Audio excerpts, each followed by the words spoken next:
解説、溶接の美青年。ジェラール・フィリップ、伝説の傑作ベスト10。なあレイム、映画の歴史には、まるで夜空をかける彗星みたいに、一瞬のまばゆい光を放って消えていった、伝説のスターがいるんだぜ。彗星みたい？なんだかとても儚くて、美しい響きね。一体誰のことかしら？第二次世界大戦後のフランスに咲いた一輪の花、永遠の貴公子ジェラール・フィリップだ。その類稀なる美貌と情熱的な演技は、世界中の人々を虜にしたんだぜ。ジェラール・フィリップ、赤と黒や花咲ける騎士道は、昔の映画が好きな人なら誰もが知っている不朽の名作よね。ああ。だが彼は人気絶頂の36歳という若さでこの世を去った。まるで自らの命を燃やすかのようにスクリーンを駆け抜け、あまりにも早く、そして突然に、彼の死は当時のフランス中に衝撃を与え、まるで時代の終わりを告げるかのようだったんだ。だからこそ、その輝きは今もなお、伝説として語り継がれているんだぜ。36歳。あまりにも早すぎるわ。だから、溶接の美青年なんて、少し寂しい呼ばれ方をしているのね。その通りだ。というわけで今回は、彼の短くも鮮烈な生涯から生まれた不滅の傑作たちを、ランキング形式でじっくりと紹介していくぜ。第10位、モンパルナスの日、1958年。いよいよランキングの発表ね。記念すべき第10位は、どんな作品なのかしら？まず紹介するのは、1958年公開のモンパルナスの日だぜ。これはジェラール・フィリップのキャリア晩年を代表する一本で、彼が実在した悲劇の天才画家、アメデオ・モディリアーニを演じた伝記映画なんだ。モディリアーニ、首が長くて、どこか物悲しい表情の女性の絵を描いた人よね。彼をジェラール・フィリップが演じたのね。その通りだぜ。この映画は、才能に溢れながらも酒と薬に溺れ、誰にも理解されずに苦悩するモディリアーニの晩年と、彼が唯一心を寄せた画学生ジャンヌとの、あまりにも純粋で悲劇的な愛を中心に描いているんだ。自分の芸術を信じながらも世間からは評価されず、心身ともにボロボロになっていく画家の姿は、見ていて本当に胸が締め付けられるぜ。聞いているだけで切なくなるわ。ジェラール・フィリップは、そんな複雑な役柄をどう演じたの？まさに鬼気迫る、魂を削るような演技だったぜ。実はこの作品、彼が亡くなる前年に公開された、キャリア最晩年を飾る一本なんだ。だから、破滅的な役柄と彼自身の死期がどこか重なって見えて、見る者に忘れられない強烈な印象を残したんだ。それに、この映画は制作の裏側もドラマチックで、当初メガホンを取っていたマックス・オヒュルス監督が撮影開始直前に急死して、友人のジャック・ベッケル監督が後を引き継いで完成させたっていう逸話もあるんだぜ。そんなことがあったの？作品の悲劇的な雰囲気と、現実の出来事がリンクしているみたいで、なんだか不思議な感じがするわね。ああ。だからこそ、モンパルナスの日は、ジェラール・フィリップという俳優の伝説を語る上で、絶対に外せない重要な作品として、今も映画ファンの心に深く刻まれているんだぜ。第9位、美しき小さな浜辺、1949年。第10位もかなり悲劇的なお話だったけど、次はどんな作品が来るのかしら？第9位は、1949年に公開された美しき小さな浜辺だぜ。これは、それまでの彼の永遠の2枚目っていうパブリックイメージを、ガラリと覆した一作として知られているんだ。イメージを覆した？もしかして、悪役とか、そういう意外な役を演じたの？その通りだぜ。なんと彼が演じたのは、暗い過去を背負い、年上の愛人を殺害してふるさとの町へ逃亡してきた青年なんだ。それまでのロマンチックな役柄とは180度違う、全く救いのないシリアスな役柄に、果敢に挑戦したんだぜ。あのジェラール・フィリップが殺人犯役、全く想像がつかないわ。映画の雰囲気も、なんだかすごく暗そうね。ああ、まさにフィルムノワールそのものだぜ。前編を通して、冬の海辺の街には冷たい雨が降り注ぎ、光と影のコントラストが際立つモノクロの荒涼とした風景が、まるで主人公の絶望的な心をそのまま映しているかのようなんだ。ジェラール・フィリップも、少ないセリフの中で、そのうつろな表情や孤独な佇まいだけで、主人公の虚無感を完璧に表現していて、引き迫るものがあったぜ。セリフが少ないのに、表情や佇まいだけで、彼の俳優としての、本当の力量が試される作品だったのね。ああ。実はこの作品、日本では長らく劇場未公開だった幻の映画なんだが、彼の俳優としての奥深さを示す、絶対に外すことのできない重要な一作として、今ではフランス映画史にその名を刻んでいるんだぜ。第8位、危険な関係、1959年。2枚目イメージを覆した作品が続いたけど、やっぱりジェラール・フィリップといえば、洗練されたプレイボーイの役も見てみたくなるわね。その期待に応えるのが、第8位の1959年公開作、危険な関係だぜ。これは彼が、大敗的な恋愛ゲームに興じる美貌のプレイボーイ、バルモン子爵を演じた作品なんだ。プレイボーイ役、まさに彼の真骨頂ね。どんなお話なの？原作は18世紀の貴族社会を描いた有名な小説なんだが、監督のロジェ・バディムは、舞台を大胆にも現代のフランスに移し替えたんだ。主人公のバルモンは、妻のジュリエットとお互いの浮気を公認していて、その成果を報告し合うっていう、盗作した関係を楽しんでいる。そして、妻にそそのかされて低粛な人妻を誘惑するんだが、やがて本気で彼女を愛してしまい、夫婦の危険なゲームが破滅的な結末を迎える、っていう物語だぜ。うわぁ。なんだかすごく背徳的で、大人の香り漂うストーリーね。共演者も豪華なのかしら？もちろんだぜ。夫と危険なゲームを仕掛ける妖艶な妻ジュリエットを演じたのは、フランスを代表する大女優、ジャンヌ・モローだ。知的でクールな魅力を放つジェラール・フィリップと、悪魔的な魅力を振りまくジャンヌ・モロー。この二人の火花散るような演技合戦は、まさに圧巻の一言だぜ。そして、この映画には、もう一つ、絶対に忘れられない事実があるんだ。忘れられない事実？ああ。この、危険な関係が公開されたのと同じ年、1959年の11月にな、ジェラール・フィリップは、あまりにも若すぎる36歳という年齢で、この世を去ったんだ。つまりこの作品は、彼の正真正銘の遺作になったんだぜ。第7位、白痴、1946年。ジェラール・フィリップの遺作の話を聞くと、なんだか切なくなっちゃうわね。次は、彼のキャリアのもっと初期の頃の作品が見てみたいわ。任せてくれだぜ。第7位は、1946年公開の白痴。これは彼がまだ24歳だった頃の作品で、そのみずみずしい魅力がスクリーンに溢れているんだ。白痴って、確かロシアのすごく有名な小説よね？なんだか難しそう。ああ、文豪ドストエフスキーの不朽の名作が原作だぜ。ジェラール・フィリップが演じたのは、心の病の療養を終えて社交界に戻ってきた無意識公爵。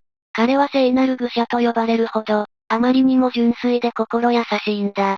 その汚れを知らない魂が、欲望渦巻く貴族社会の人々の心をかき乱し、やがて悲劇を引き起こしてしまうんだぜ。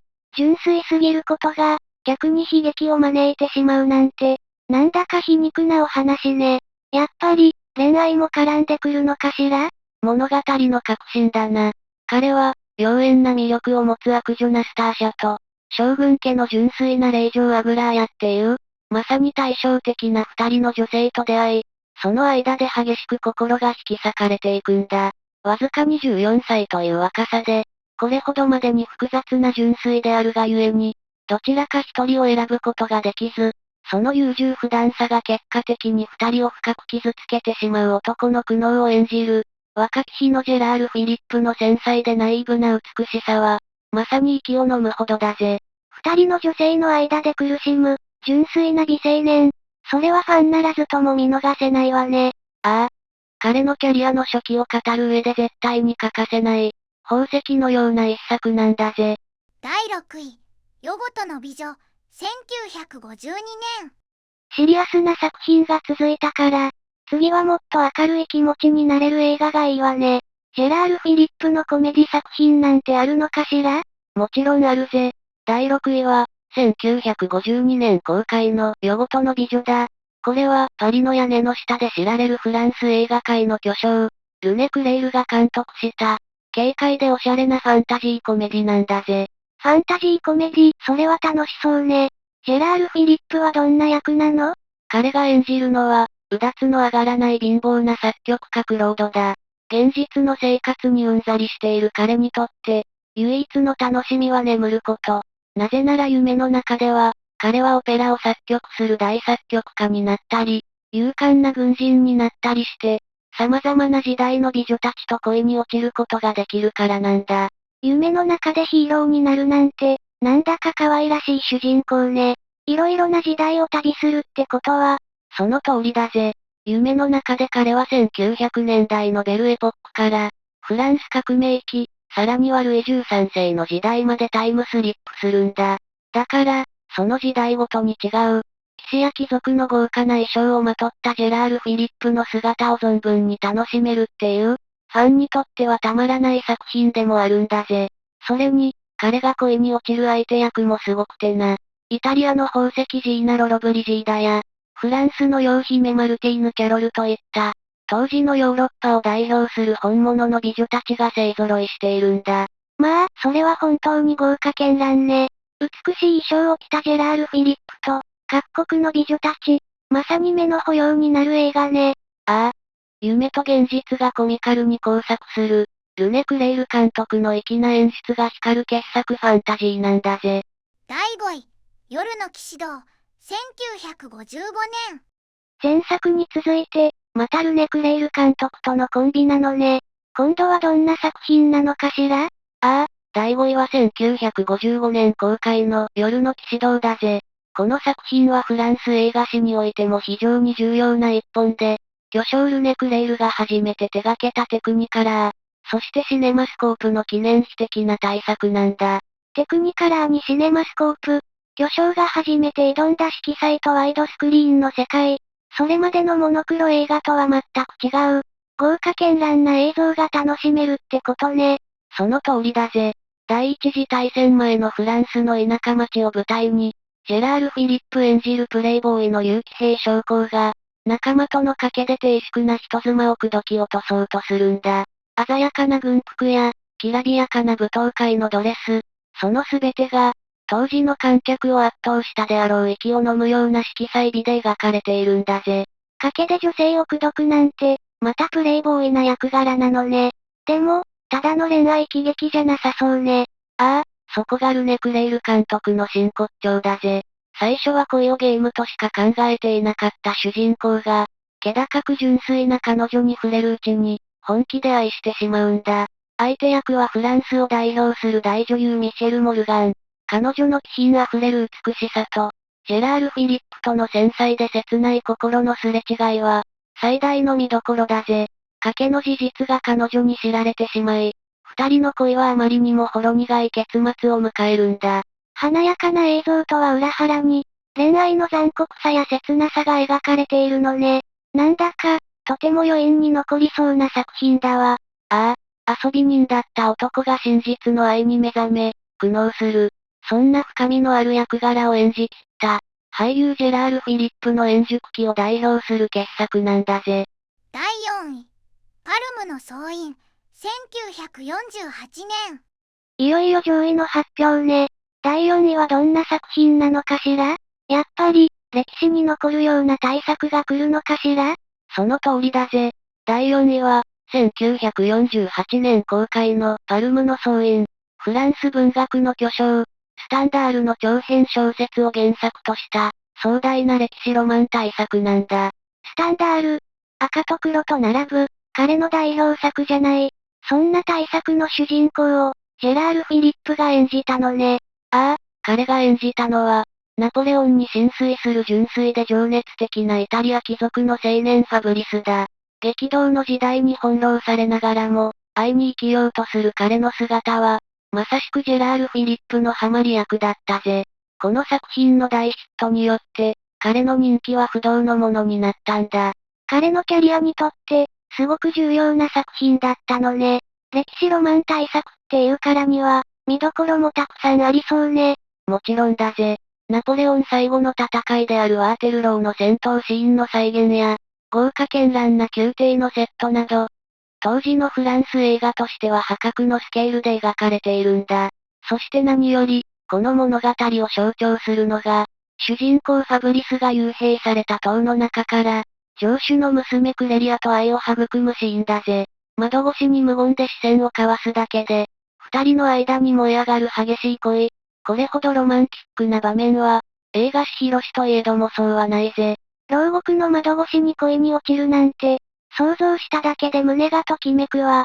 まさに映画ならではの名場面ね。ああ、若き日のジェラール・フィリップの、燃えるような情熱と気品に満ちた美しさを堪能できる、まさに不朽の傑作なんだぜ。第3位、肉体の悪魔、1947年。いよいよトップ3の発表ね。ここまででもすごい名作ばかりだったけど、第3位は一体どんな作品なのかしら？第3位は、1947年公開の肉体の悪魔だぜ。これは、ジェラール・フィリップの名前を世界中に知らしめた、彼のキャリアにおける最重要作と言っても過言ではない一本だ。最重要作？それはすごいわね。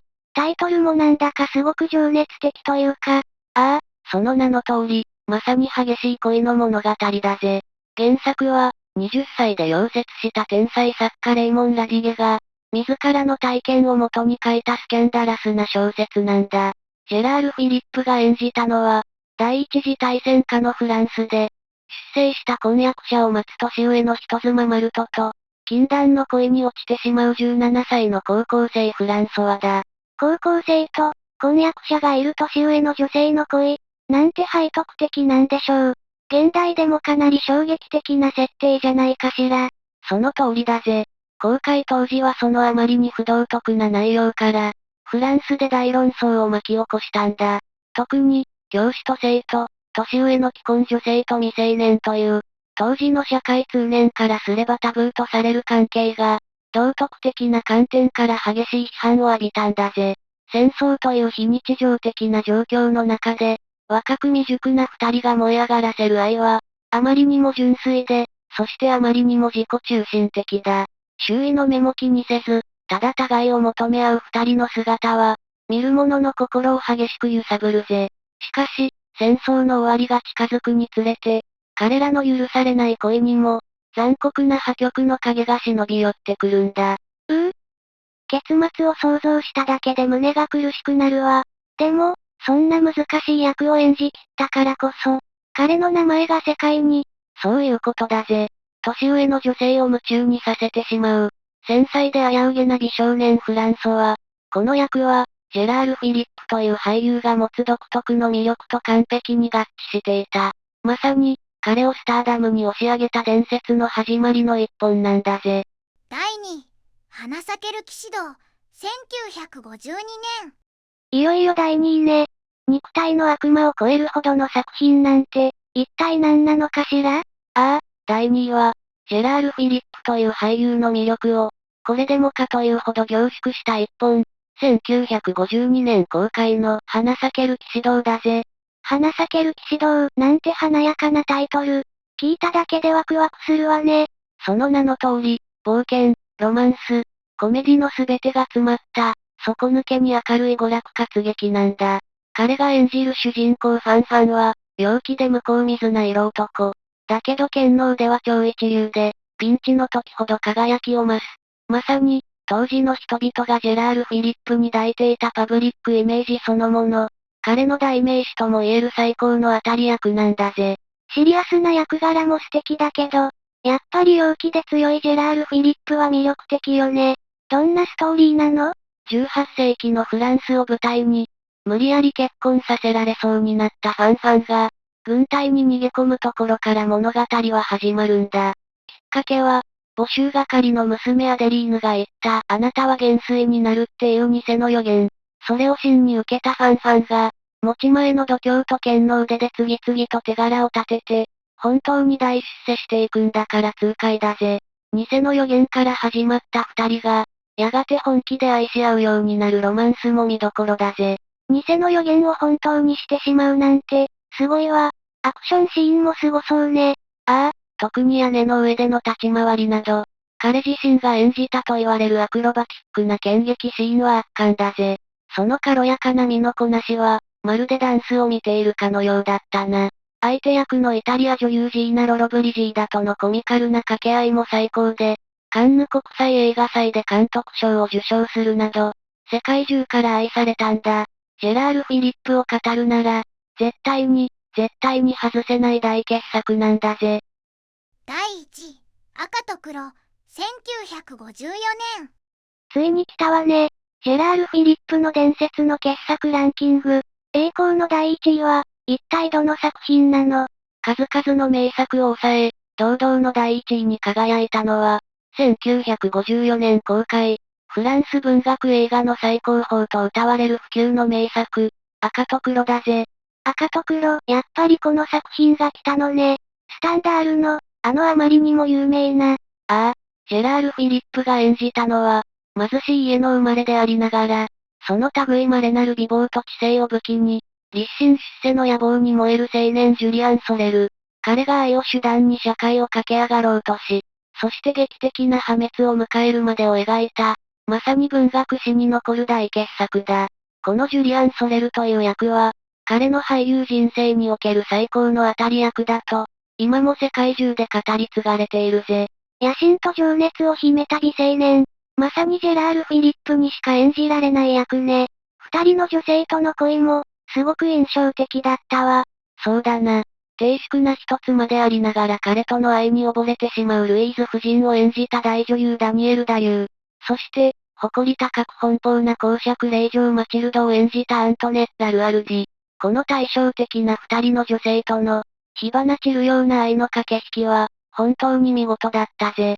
赤が象徴する軍人としての情熱と、黒が象徴する僧侶としての理性の間で引き裂かれ、破滅していくジュリアンの姿は、彼の演技の集大成とも言えるだろうな。豪華絢爛な衣装や美術も素晴らしかったわ。本当に、すべてが完璧な映画だった。ああ、聖職者としての黒の理性を持ちながら、軍人としての赤の情熱に身を焦がす。そんなジュリアンの引き裂かれた魂は、知性と憂い、そして危ういほどの情熱を併せ持ったジェラール・フィリップ自身と完璧に重なり合ったんだ。俳優ジェラール・フィリップの持つすべての魅力が、この一本に凝縮されている。まさに彼のキャリアの頂点を飾る、永遠に色褪せない金字塔なんだぜ。総評、まとめ。こうして10本の傑作を振り返ってきたけど、本当に色々な顔を持つ俳優だったわ。陽気なヒーローから、愛に身を滅ぼす青年まで、役柄の幅広さに改めて驚かされるわね。ああ、彼の魅力は、ただ美しいだけじゃない。その奥にある知性、情熱、そしてガラスのような繊細さ。それらが奇跡的に融合していたからこそ、彼は単なる二枚目スターでは終わらなかったんだぜ。36年というあまりにも短い生涯だったけど、スクリーンの中で見せる輝きは、今も全く色褪せることがないわね。まさにフランス映画史が生んだ永遠の貴公子だな。さて、皆さんの心に残るジェラール・フィリップの作品は何だったかな？ぜひ、コメントで教えてくれると嬉しいぜ。これからも、こうして昭和の映画ファンが愛したスターたちをたくさん紹介していくので、この動画を気に入ってくれたら、チャンネル登録と高評価をよろしくお願いします。それじゃあ、また次の動画で会おうぜ。